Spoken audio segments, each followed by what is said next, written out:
Good morning, good afternoon, good evening. Whatever time of day you're listening, welcome to the BSGN Blueprint podcast. I'm Inkiru. I'm Anya.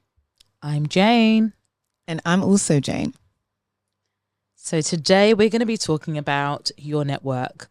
You've heard the saying so many times before, your network is your net worth, but we're really going to understand what does that mean. I'm going to ask the ladies, just what kind of techniques, where do you go? Like what's your go-to place in terms of trying to build your network? Next. Okay, so I think for me, it's probably started off in the legal field because I'm a solicitor. So when I think about my network, it was always going to be barristers, other lawyers. How do I build my client base as well? So I would have to get earlier on in my career, I would get myself out there. I would attend conferences and networking events. And then just let them know I was a trainee. I'm a trainee solicitor. My principal sent me out, and then I would introduce the firm. So I was sent out quite often to introduce the firm to other chambers.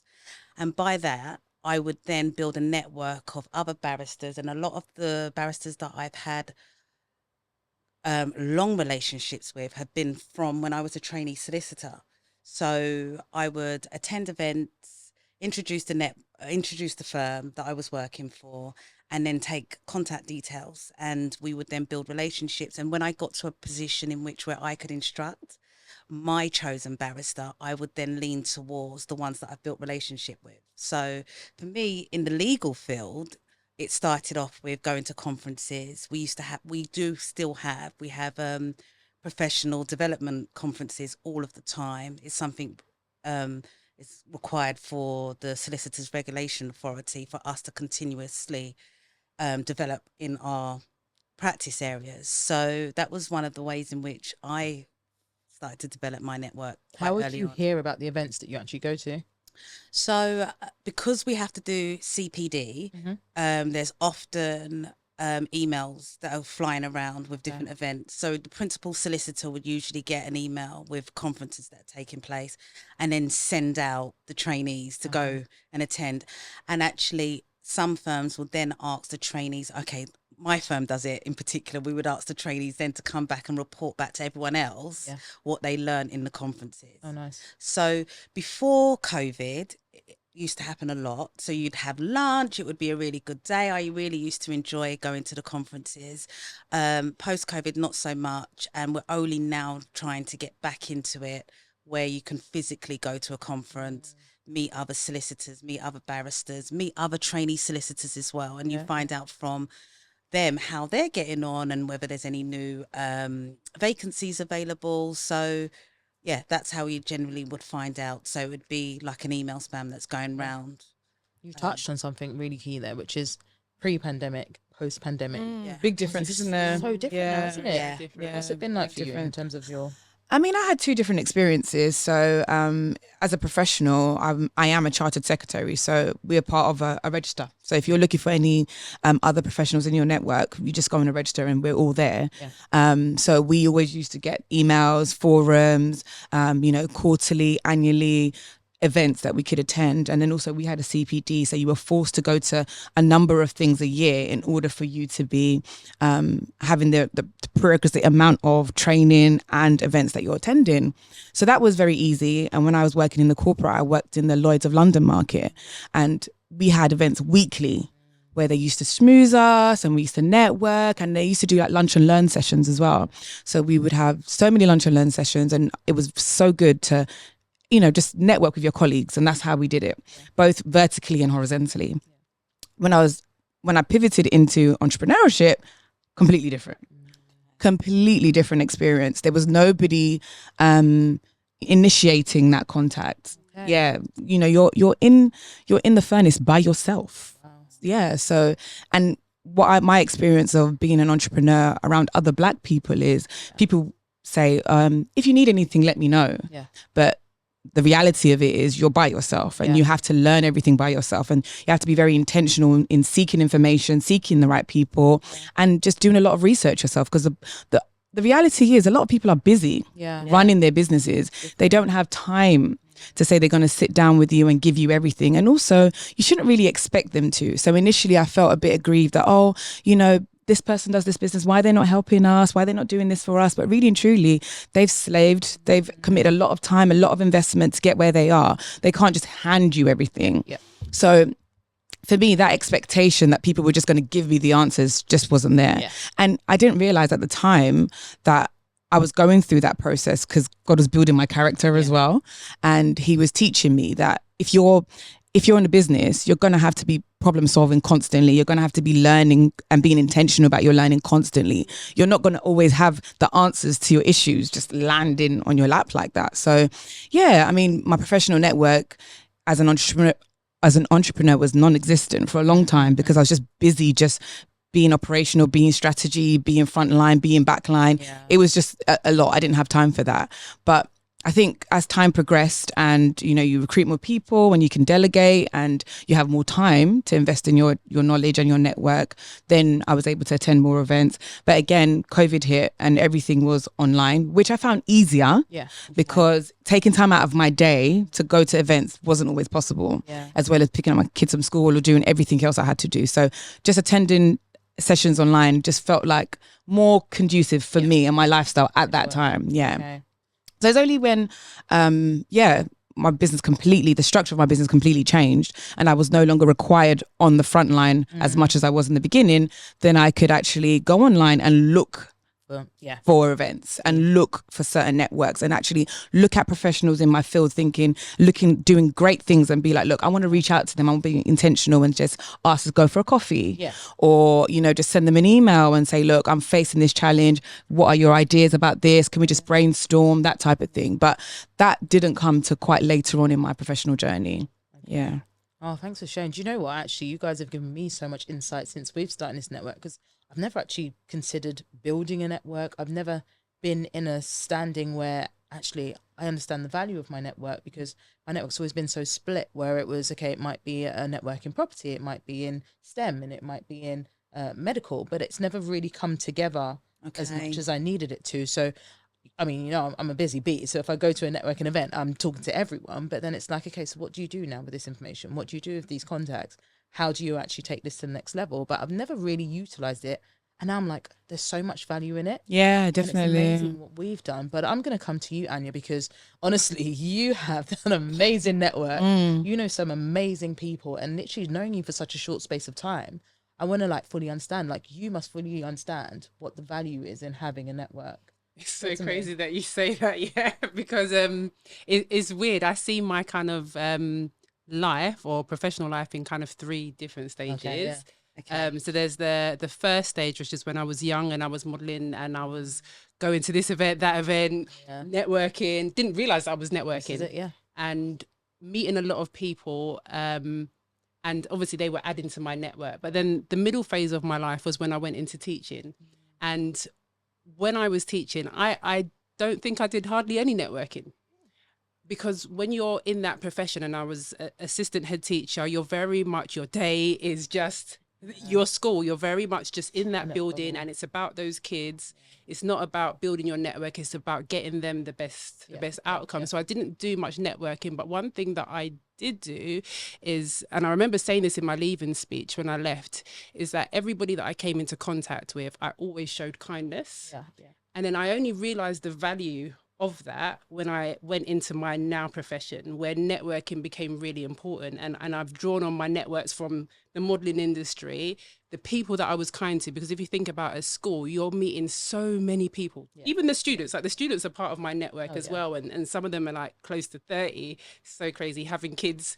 One of my students graduated the other day with a first class. These are all people that are in my network. And I remember referring him to us as a photographer. So those people that I was kind to, I helped, have now become part of my network. I wish I did a lot more networking then, but there's a season for everything. Obviously now my job is heavily dependent on my network to be able to get great strategies for school where they're meeting with employees. And also in terms of my own personal business, I've now realized how fundamental who you know is to progressing and moving forwards. I didn't before. So in those other 2 chapters, I didn't realize it, but I learned the value of it from those 2 chapters, the treating people well, staying in contact with those people that have left.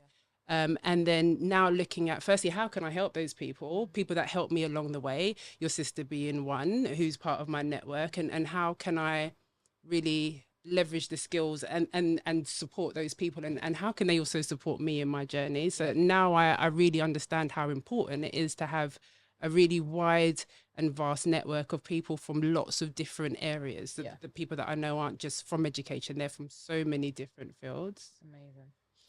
You know what, Anya, it just reminded me of something when I was already a qualified solicitor, but I remember one of my my principals had said to me at one point, she said to me, oh, something, I think I went to Brazil and I was offered a position, nothing to do with law. And then I said to her, I came back and I was telling them, and I was like, oh, and then she goes, well, you should have taken it. You never know. I could have been asking you for a job. And at that time, I was so taken back by that statement. And she said to me, of course, because you never know with this walk of life where you'll end up. 1 minute, yes, I'm your boss now. But in 10 years' time, I could be coming to you for a position. Exactly. And I was like, oh, my God, imagine that.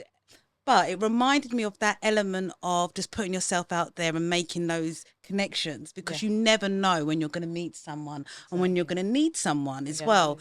And one of the things I say to young people in particular is, you know, get in those positions, make those connections, just go and see and just have conversations with people.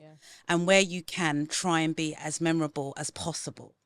I think that's a big thing in which I wish I did that more actually. You know, I would have been probably a lot further maybe than I am currently if I had taken that time to really home in on my connections and really put myself forward for positions or being in rooms where actually, instead of being shy, I'm like, oh my God, you know, this person's there, I won't go and speak to them. Actually going over and saying, hi, my name is, this is what I do. It's really nice to meet you. I really, really am inspired by you. And thank you so much for talking to me. You know, being nice and kind and with a smile, a warm smile goes a long way. Sometimes that's all you need. That's it. Yeah. I mean, what you're saying, like meaningful relationships, being kind to people. There's that rule where it's the 80-20 rule, where actually a lot of the opportunities or the leads or the business that's generated comes from 20% of what you put in. But then the 80%, obviously we diddly-dally around, it's all the soft stuff. But actually those core relationships is probably 20%. You pour into that 20%, you'll start to see such a significant return, because you're building those meaningful relationships. You're kind to them. You're leaving long-lasting memories, but you're building those bridges. They know what you're about. They understand 100%. Who you are, and you've left those memories with them. And your credibility. How you made them feel. I will always remember that. I'm like, how that person make me feel? I want to be around that person. And I say that to you guys, like, you guys make me feel a certain way. We always say we're inspired by each other.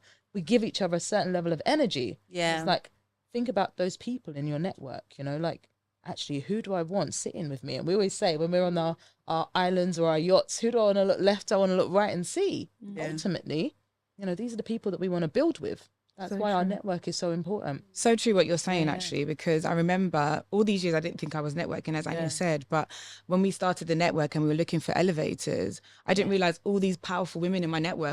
It was just one phone call, one conversation, and they all were happy to lend their time, lend their expertise and everything that they had to offer. And that's based on relationships and connections over the years that you don't realize that you're nurturing.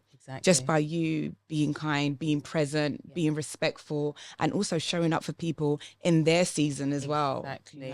Like clap for people when they're winning, because your time is coming as well. That goes a long way. Definitely. And then what you'll realize is you don't necessarily need to be proactive and active in building your network, but people would advocate for you. So for me, a lot of my network, I'm going to state her name, Sarah, Millennial Wealth. That girl is a networking like phenomenon. I don't know how she does it, but she will call me on a weekly basis. Jane, I spoke about you to this guy. You need to call him. And she'll just send me these numbers that she's always sending me numbers. You need to speak to this guy. I've told him what you're about. I didn't call him. I'm like, okay, great. But I kid you not, the most meaningful members of my network have come from people that have connected me with somebody. Yeah. And I feel like, oh wow, like this person knows who I'm about so well that they can now put me forward to somebody else, which I feel is like really powerful, because It it's the is. impressions that Yeah. obviously we're creating for other people. And so many people ask me, can you connect me with Jane? Can you connect me with Ingrid? Can you connect me with Anya? Because you're putting that energy out there, you know, and they want to be part of that, which is, I think, is beautiful. I mean, you've touched on how you do it.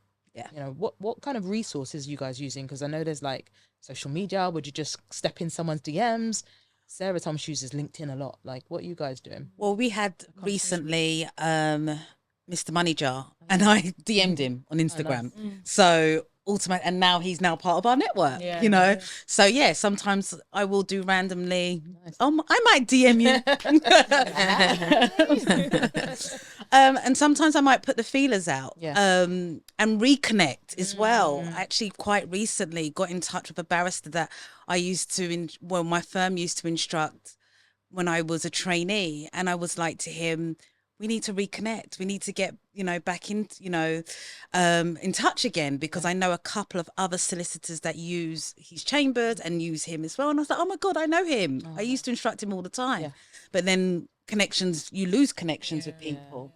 And I was like, no, he was really good actually. And I really enjoyed working with him. Let me reconnect with him. And he was obviously naturally happy to be like, yeah, no, we should. Absolutely. Let's reconnect. So old contacts, number one. So you might have already a pool of people that you haven't connected with in a long time, getting back in contact with them as well. Social media might be hard because obviously naturally people have a lot of people contacting them, especially if they're of a celebrity status. But yeah, that's two, I would say. Then I think also tapping into other people's networks that you know. So, I mean, it could be something social. You might go to a party of Anya's or Jane's or whatever, and you meet people and you're social, and they might be, in fields that you're interested in pivoting into, or they might have some information that you'd be benefiting from, or even just, I mean, sometimes I could just go online and it's just, what you're looking for. Research somebody and just be like, I'm really interested in what you're doing. Can we connect? Definitely. I think, and obviously going to networking events. And I know networking events is something that's really daunting to a lot of people because it's like you're stepping into an environment that you don't know anyone there, or, you don't feel confident to be there. You feel like you have no value or nothing to bring to the table. So a lot of people say, oh, networking events, I never attend them. And even for me, for a long time, I just thought, what is the value of me attending these networking events? Because I'm not going to speak to anyone anyway, because I'm too shy or I just don't know what to say. But I think there's practical ways in which you can kind of like ease your shyness about things like that. You could go with a friend, for example, or if there's a panel and you're interested in somebody. I went to a networking event recently where there's some ladies I'd wanted to connect with who are doing really amazing things in Ghana and in America.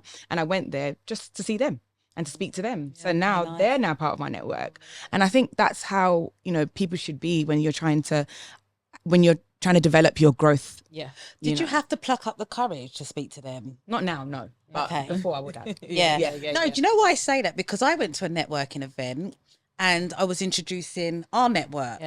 And I was talking. And after, with the ladies that were around me, I was like, I would never have done this before. Yeah, that's what I mean. But that's what I'm saying. So before I wouldn't have, but now I wasn't. Because when you think about it as well, everyone is there to network. So that is the environment that you're in, and everyone's expecting to talk to everyone. It's like a party where some people might be reserved or they might be restricted to the people they came with. A networking event, people are expecting you to speak to them and ask them for their business card and things like that. So it's kind of like they're warmed up. And that's what you've got to remember, I suppose, when you're going to networking events. Everyone is here to speak to you. And you to speak to them. Also, you have something to bring to the table as well. You have something to contribute to the discussion, to the room. So just having that courage and that confidence to say, look, I deserve to be here. Step out your comfort zone. That's it. What about you, Anya? Whilst you guys were talking, I was thinking, okay, what are kind of my what do I do? What are my techniques? But then it got me thinking, I don't know if it's a real term, but I experience what's called networking fatigue.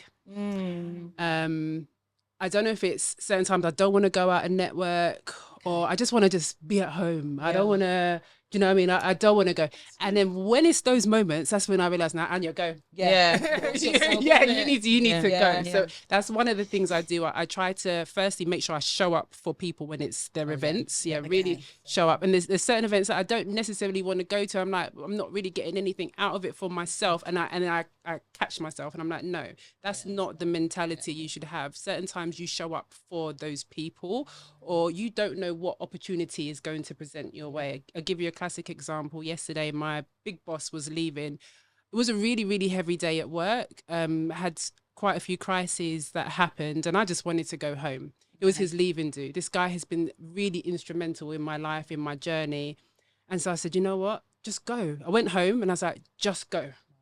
And I'm so glad that I did. The message that I received from him, the conversation. So for him, it meant so much. Yeah. And I don't know where this man's going to end up. Like, he's a big deal. And I said to him, I would love for our paths to cross again one day. And I need to, something that I try to remember when it does come to networking and when I am meeting people, your paths, like you said, your paths are going to cross. So I always, if it's firstly somebody that I know or something that I know is important to me, to you guys, or to somebody else, I'm like, just go. Just go and do it. A lot of the time I think there was an event that we went to. I was like, oh, I don't want to talk anymore. But I know how important it is, and it's like those are the moments where you have to just really put yourself forward. Put yourself forwards. And then it's always okay in the end. It's usually better than expected. And if it's not, I've learned something. You know, I've learned some valuable skills. So I was going to say, I remember listening on Paul Brunton's podcast, and you know I'm a big fan of him. I know. And he was talking about the traits that he has observed over Oprah and a couple of other billionaires. And he said one of the things that they do is that they network, but their networking is very intimate. So that actually they will invite a pool of people to their home, for example. They'll have dinners. And their networking is more so to understand each individual in their team. And I found that so interesting, actually. And I think it's the most powerful form of networking. Yeah. And exactly. For me, I feel like now we're taking networking to another level. Do you know what I mean? Where you can, because there's always opportunities to understand and build deeper connections with people, even the people within your current network. And how can you get the best out of people as well? So it was very interesting because he would say that how he got his position with Oprah, I think it was he was invited to maybe Gail's house or someone else's house, and she was there and they started talking and he was telling them about what he does, and he wasn't into a relationship at the time. He was doing something else. And then Oprah said to him, come on board on my team. This is the kind of position. So it gave him an opportunity actually for a job opportunity in that instance. And he said it was a similar kind of thing with a Turkish billionaire that he was working for in education, actually, because he was a training provider. I still remember it, actually. And again, a similar kind of setting whereby they would invite you over and there'll be other people that you probably haven't met before, but you've got similarities. All of you've got some kind of similarities, and his kids would be there. And the family will be there and they're having a meal and they're having a laugh. And very rarely do they talk about business. What they're really talking about is who are you? Relationships. Because we all know that most people want to employ or be around people that they can get along with. So you look for traits in which we're similar and where we can actually work together, because it's going to make my life easier, your life easier, and a better working environment for everybody. So that's something. Or rather identify skills within them that you don't have. 100%. So then become a power player in your team. Exactly. Some people that obviously are smarter than you. So I'm always looking to people that I can learn from and I want to be motivated or inspired by. So I got you ladies. I mean, the saying is, if you're the smartest person in the room, you're in the wrong room. And I 100% believe that. Definitely. And another thing, I don't know, I think it's my husband that says this to me: business deals are not made in the boardroom. No. They're not. They're definitely made not. outside. It's that social environment when you're getting to know, learn, understand, build those connections with people. And I used to think that a lot in the city, because they used to do a lot of networking in the pubs from Wednesday right through to Friday, and I never used to go. And then they were the ones getting the promotions. Yeah. Even though I worked harder, and I just never understood. So I said to my husband, "So must I smoke or what do I have to do? Like, what's going on that I'm missing out? Like, I don't understand."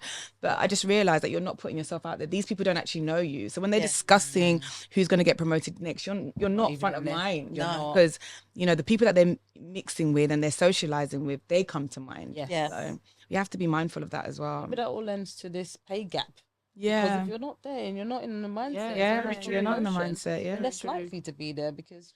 Well, then also as well, it's about when you're in these rooms, not to say that you're bragging, not to say that you're being pretentious or anything else, but you have to showcase who you are. Yeah, you have to. and what you bring to the table, because Yeah. it's not obvious to everyone. Yeah. It's not obvious to everyone. So that's another thing that a lot of us are not comfortable doing. Yes. And I haven't been for a long time, but I'm realizing, how will people know if you don't tell them? Exactly. So To be fair, that brings me to the next thing I was going to ask you guys. So I'm actually about to travel, going to Nigeria. Yeah. And I actually realized, I was talking to my sister the other day, I don't have a network in Nigeria. Even though I used to go back quite often, I was younger. So now I'm in my adult phase. I'm like, oh, well, where would I go to? And I know, Nix, you do quite a bit of networking in Nigeria. And I'm like, apart from the one or two, really successful people that I do know, I'm like, I don't really know people. But then I'm also quite weary because I'm like, what if you make those connections with the wrong people? So the question I was going to ask is, how do you validate your network, or do you validate your network? How do you know that, it's not just transactional, but actually it's a viable network or viable connections that you need to make? And how do you validate it? I don't think firstly you will know when you first meet someone, and I think that goes back to our conversation with Mr. Money Jar, and from what you were saying as well, when you meet somebody, people are going to tell you all of those things. So it is about the way you validate it is building that relationship, and it's that step further, and also recognizing that it's not everybody that you network with, exchange details, are you going to move forwards with. There's so many people, some amazing people that I have met, we have exchanged details, and it hasn't gone anywhere. And there's catfishes. But it doesn't mean that it's not going to go anywhere in the future. But it is definitely about relationships, and also that person also has a network, so you can validate from who is around their network, who is around them. And being open, you definitely just have to be open. But I think it's a difficult one, and not every person that you meet is going to become your friend, and that's okay. We have to sometimes also recognize professional relationships and relationships and personal. So certain people are going to be there for the professional sense of it, and it might not go any further than that. I think I would have to say a little bit of advice I would give then is probably same thing that you would do here, do it over there. So whether it be Nigeria, America, or, Ireland, for example, find out what's going on. Eventbrite, it's worldwide. So you'd find out a couple of events that's going on at the time in which you're around, and go and do exactly what you would do here, which is introduce yourself, let them know what you're doing, and find out who you click with. I was very intentional when I went to Nigeria to build my own network, and I did that with the mind of, I'm just going to put myself in positions and places I've never been before. And yes, there's a security element that you've got to think about. Especially as a woman. As a woman, 100%. But we're all, we're all purpose-driven women. We're all women of faith as well. So there's a higher power protecting us in everything that we do. And I'm a firm believer of that as well. So I rarely put myself in situations, thank God. And I say that knowing that I've got a higher power of protection, but at the same time be vigilant, because there's certain things there's certain risks I wouldn't take anyway. But I remember that being in an environment where, and I think I'd found a couple of events on Eventbrite. And I said, okay, this is what's happening. Nigeria in particular love a conference. They do. I didn't realise how much they actually love a conference. They love a speaking engagement. It's a big thing out there, apparently. So both in Abuja or Lagos, you're going to find definitely events that's happening. And then, just having conversations. And then through conversations, I built connection. Through connections, I built friendships, whereby common interests. I think one of my friends, our children are the same age, and it took a while actually, but I was in Nigeria for a longer period of time, and we had play dates. So she would come to my house, I would go to her house, and we continuously built our relationship over time, now over years, you know. So if it is a foreign place, not completely foreign, so to speak, but where you're like, okay, I want to actually build a network in this particular area, I would say the first thing would be to go out and see what is out there via Eventbrite. Eventbrite, sorry, it's the only one that comes to mind. Can you guys think of any other like organizations that you can hit up? Maybe I don't know. I LinkedIn. mean, Yeah, LinkedIn. LinkedIn. Yeah, LinkedIn's another. I'm just trying to give Instagram as practical. well. Yeah. And Yeah, Instagram. Instagram. Yeah, Yeah, exactly. yeah, There's yeah. always, There's there's so something. many. Yeah, Instagram's Yeah. a good Instagram one. is a big one. Yeah. Right, really Just put a quickly, hashtag in. while we round up, Okay, cool. what would you say has been your most meaningful connection like this year? This year. If you asked me last year, it would have been you guys. For me, I would say I attended an event earlier part of this year, and it was probably the most transformative event I've been to, because since then I've made so many close friends from that event. We traveled together. We actually got prayer groups together. I'm renovating my house, and all of my contractors I've got from one of my friends from there, and it's just so refreshing. Like they're like my cheerleaders, like I've never experienced before. And I just think to myself, imagine if I didn't go to that event. It was a great event. Oh. It was such a good event. It was such a good event, and what these women have poured into me since that event, I'm just like, wow, I've never experienced sisterhood like that. So I'm just like, I would really ask any woman to just step out. Yeah. When you don't feel like it, just step out. And also making a connection with people is very organic. Yes. Yeah. And it happens more than once. So like you're going to Nigeria now, you might have to follow it up a few more times Yeah, to 100%. solidify those relationships. But just give it time. You know, it might be a coffee, it might be, you know, dinner, it might be whatever, but you just have to give it time, keep pouring into it. And it's a mutual exchange. If you realize that it's just one-sided, then you know it's not for you, you know? But yeah, for me, definitely that event. Next. Can you circle back to 10 me? Because I'm seconds. still trying to Okay. think of, I've You had got so 10 many seconds? great Remember connections. the question, what was the most meaningful connection I've had this year? I've had so many, so it'd be really difficult to say one. Just think of any. It feels unfair. But I went to a fantastic event the other day on AI, hosted by Tony Blair, met loads of cabinet members, loads of different people, great organizations that are doing tech for better, for British Sign Language, etc. Yeah, that was met brilliant people there. Yeah. Do you know what? This is not a networking event because I don't really go to that many. But the mums at my son's school, phenomenal. Oh, Like, nice. we've built our own kind of Community. like community. We've got our own like WhatsApp groups. But like I see them as like sisterhood. If I'm going through something, they'll be like, right, let's pray. We pray over our kids. We have our own like prayer groups. I just think it's just you've got people that understand what you're going through because they're in the same situations. They're And all season working of life, mums. yeah. It's just beautiful. So I'm like, actually, I love having these women like shoulder to shoulder. It's nice. Which I think has been really meaningful for me. Yeah. Yeah. I still can't think of one. Sorry, guys. That's fine. Next week, next will give us insight into what she's thinking. But thank you so much for joining us. That was all about your network being your net worth with BSGN. Thanks.